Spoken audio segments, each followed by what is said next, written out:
அங்கே வந்து பார்த்தீங்கன்னா கரெக்டாக சண்டே மட்டும் தான் அந்த கடை இருக்கும். ஏன் மற்றெல்லாம் கடை முன்னாடி வந்து மாதம் ஒரு நாள் வச்சுருந்தாங்க. அப்புறம் சண்டே மட்டும் அந்த கரெக்டாக மதியானம் ஒரு 12 o'clock பார்த்தீங்கன்னா அவ்வளோ கும்பலாக இருக்கும். பட் என்னன்னா அந்த பல்க் ப்ரிப்பரேஷன் தான்.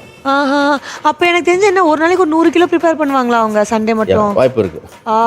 அந்த ஆக்சுவலாக அதில் ஒரு ஸ்பெஷாலிட்டியும் அந்த ஆடு டெண்டரான ஆடு இந்த இளமாட்டுக்கறி ப்ளஸ் இந்த ஜீரக சம்பா. இது பாருங்க, ஆக்சுவலாக இந்த ஏலக்காய் நல்லா புரிஞ்சு வருது.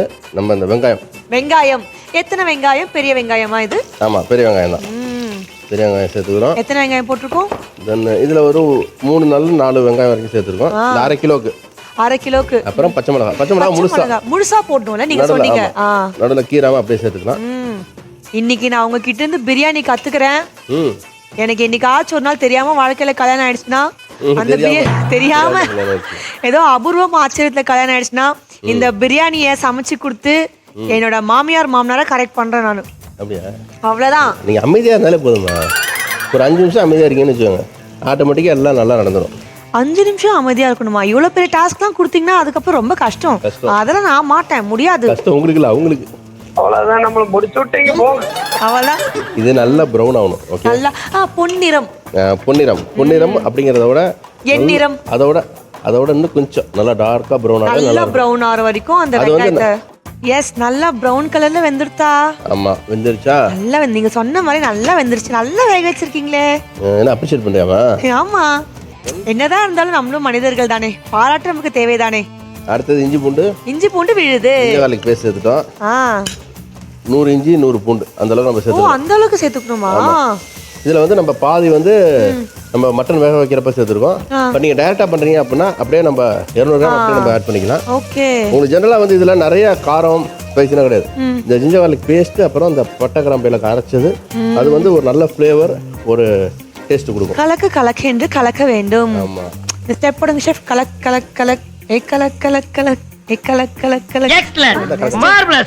சரி ஷெஃப், இந்த ரெசிபி வந்துட்டு நீங்க எப்படி கத்துக்கிட்டீங்க? பிகாஸ் வந்துட்டு பிரியாணில சொன்ன மாதிரி பல வகைகள் இருக்கு இல்லைங்களா?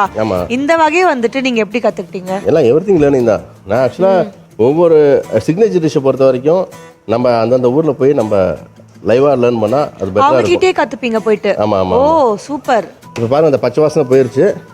இப்போ கொஞ்சம் புதினா. எல்லாருக்குமே வந்துட்டு சீக்ரெட் இன்கிரீடியன்ட்னு ஒரு விஷயம் இருக்கு. ஸோ நான் சூப்பர் சமையல்ட்டு ஒரு ஷோ பண்ணப்போ நாங்களும் ஊரா போவோம். ஒவ்வொரு ஊர்லயும் அவங்க எங்களுக்கு சமைச்சு காட்டுவாங்க. ஆனா அவங்க என்ன பண்ணுவாங்கன்னா வந்துட்டு இது சீக்ரெட் இன்கிரீடியன்ட், நாங்க உங்களுக்கு சொல்ல மாட்டோம்னுட்டு நிறைய பேர் அப்படிலாம் பண்ணிருக்காங்க. அதே மாதிரி நீங்களே ஒரு ஷெஃப், நீங்க போயிட்டு எனக்கு உங்களோட சீக்ரெட் இன்கிரீடியன்ட் சொல்லி கொடுங்கன்னா அவங்க டப்புன்னு சொல்லி கொடுத்துருவாங்களா? நீங்க போய் மிரட்டினீங்களா? நான் மிரட்டல ஷெஃப், நான் ஷெஃப் மிரட்ட போறேன். அவர் குழந்தை ஷெஃப், ஆனாலும் என்கிட்ட சொல்ல மாட்டேன்றாங்க. ஸோ நீங்க வந்துட்டு உங்களோட சீக்ரெட் இன்கிரீடியன்ட் எல்லாம் சொல்லி கொடுங்கன்னு கேட்கும்போது அப்படியே உங்களுக்கு அந்த மெத்தடை சொல்லி கொடுத்துருவாங்களா? இல்லை எப்படி? இல்லை நீங்க மொபைல் பார்த்து கண்டுபிடிச்சிருவீங்களா? இல்லை அப்படின்னா இல்லை, நம்ம எந்த ஒரு விஷயமும் லேர்னிங், அப்புறம் ஒரு நம்ம வந்து ஒரு எக்ஸ்பெரிமெண்ட் பண்ணணும். நம்ம போய் பார்த்துட்டு வர்றீங்களா, நீங்கள் போய் பார்த்துட்டு வர்றீங்க, நம்ம பார்த்துட்டு வந்தோடனே தென் நம்மளோட கிச்சன் இருக்கு, அதெல்லாம் ஒரு தடவை ட்ரையல் பார்ப்பேன். ஓகே. ஆனா நீங்க சும்மா பாப்பீங்களா இல்ல கத்துப்பீங்களா அவங்க கிட்ட? இல்ல, அவங்க கிட்ட கேட்டு நம்ம கத்துப்போம். எந்த ஊர் போனாலுமே நம்ம ஒரு புது டிஷ் பார்க்குறோம். ஈவன் ஒரு சின்ன வில்லேஜ், ஒரு பாட்டி சட்னி அரைக்கிறாங்க, சூப்பராக இருப்பாங்க, நல்லா இருக்கு அப்படின்னா அதில் கூட போய் பார்த்து எப்படி பண்ணுறாங்க. சின்ன வெங்காயமாக இருக்கட்டும், பூண்டாக இருக்கட்டும், அவங்க அம்மியில் தட்டி போடுவாங்க, அது ஒரு டேஸ்ட்டாக இருக்கும். ஆட்டுக்கல்ல இருப்பாங்க, அது ஒரு டேஸ்ட்டாக இருக்கும்.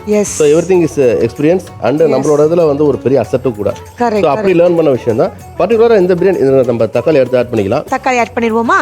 ஆட் பண்ணிட்டு எத்தனை தக்காளி போட்டிருக்கோம்? 2 தக்காளி. நறுக்கின தக்காளி 2. ஆமா, அதாவது பெரிய தக்காளினா 2, சின்ன தக்காளினா 3 ஆட் பண்ணிக்கலாம். இன்னொன்னு ஆட் பண்ணிக்கலாம். சூப்பர் ஷெஃப், நீங்க சொல்றதுதான் ஷெஃப். அந்த மேட்டர் வரேன் நான். ஆக்சுவலா இந்த பிரியாணியோட ஸ்பெஷாலிட்டி அப்படின்னு பார்த்தீங்கன்னா அந்த ட்ரை லேண்டு, அந்த ட்ரை லேண்டில் அந்த தண்ணி வந்து ஒரு தனி டேஸ்ட் கொடுக்குது.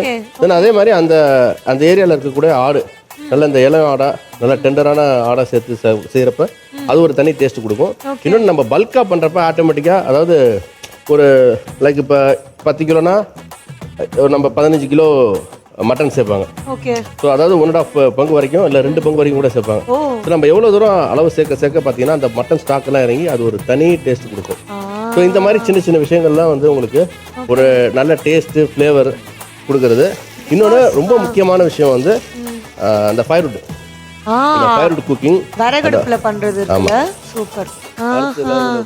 பட் ஆனா நல்லா புளிச்ச தயிராக இருந்தால் நல்லா இருக்கும். ஏன் ஷெஃப் புளிச்ச தயிர் ஆட் பண்ணணுங்கிறீங்க? ஆக்சுவலாக அந்த மட்டன் டெண்டர் ஆகிறதுக்கு அது நல்லா இருக்கும். அதே மாதிரி இந்த ரைஸ் வந்து தனித்தனியாக பிரித்து கொடுக்கறதுக்கும் அந்த பிரசன்டேஷன் லாஸ்ட்டாக வருதுல்ல, சூப்பர். அது வந்து ஒரு தனி டேஸ்ட் கொடுக்கும். Yes, so ஜென்ரலாகவே இந்த புளிப்பு வந்து உங்களுக்கு அந்த ரைஸை உதிரியாக்கி அதை கொடுக்கறதுக்கு ஒரு பெரிய சப்போர்ட்டாக இருக்கும். இதில் கொஞ்சம் மிளகாய் தூள் எவ்வளவு? ரொம்ப கம்மியாக சேர்த்தா போதும். டார்லிங் மிளகாய் தூள் எவ்வளவுன்னு பாடலாம். எனக்கு கொஞ்சம் பிரச்சனைகள் இருக்கின்றனால மிளகாய் தூள் கொஞ்சம் கம்மியாக போட்டுட்டாமா சார்? இல்லை, என்னோட பர்சனல் ரீசன்ஸ். ஸோ எவ்வளவு மிளகாய் தூள்? ஆக்சுவலாக இதில் வந்து ஒரு டேபிள் ஸ்பூன் அளவுக்கு. ஒரு டேபிள் ஸ்பூன் மிளகாய் தூள். கரம் மசாலா அரைச்சோம்ல பொடி, நம்ம பண்ண கரம் மசாலாவா? ஆமா, அந்த பட்டை கிராம்பு ஏலக்காய் சேர்த்தோம்ல, பட்டை கிராம்பு ஏலக்காய் நாங்க நல்லா அரைச்சு வச்சிருக்கோம். அந்த கரம் மசாலா பொடியை இப்போ சேர்க்கிறோம்.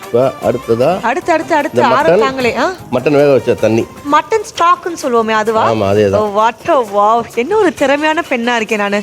அது சேர்த்துக்கிறோம். இந்த லைட்டா கொதி வரப்ப நம்ம வேக வச்ச மட்டன் இருக்கு இல்லையா? இல்ல சும்மா சொன்னேன். மட்டன் இருக்கு, அது சேர்த்துக்கலாம். நம்ம அந்த மட்டன் வேக வைக்கிறப்ப அதுக்கு தேவையான உப்பு சேர்த்துருக்கோம். இந்த மசாலாக்கு தேவையான உப்பு நம்ம கொஞ்சம் ஆட் பண்ணிக்கலாம். மசாலாக்கு தேவையான உப்பு மட்டும் இப்போ நம்ம சேர்த்துக்கிறோம். ஷெஃப், தக்காளி நல்லா மசிஞ்சுச்சான்னு பாத்தீங்களா? பாக்கலையா? பாக்கணுமா? இல்ல, எதுக்கு பாருங்க, தங்களுக்கு தெரியாத சட்டம் ஒன்றும் இல்லை. ஒரு 2 நிமிஷம், ஒரு 2 மினிட்ஸ் ஆல்ரெடி வந்து தண்ணி சேர்த்துட்டோம். அது நல்லா ஒரு கொதி வரட்டும். கொதி வந்தோன்னா மட்டன் சேர்த்துக்கலாம். தென் அதுக்கப்புறம் கொதி வந்தோன்னா நம்ம அந்த ஊற வச்சு வடிகட்டின நம்ம ஜீரக சம்பா ரைஸ் நம்ம ஆட் பண்ணிக்கலாம். Super done. நம்மளுடைய இனாம் குளத்தூர் பிரியாணி என்ன நிலைமையில இருக்கு, என்ன இப்ப அடுத்து பண்ண போறோம்? அடுத்து நம்மளோட கொஞ்சம் வாவ் மூமெண்ட், அந்த ஃப்ளேவர் எல்லாமே அந்த மசாலா எல்லாம் சேர்ந்து. இல்லையா ஷெஃப்? எப்படி நம்ம வந்து பார்க்கணும்? வரேன் ஷெஃப், புதுக்கலையா? ஆமா, நம்ம ஆவி பிடிக்கிறியாமா ஷெஃப்? பிரியாணி ஷெஃப்.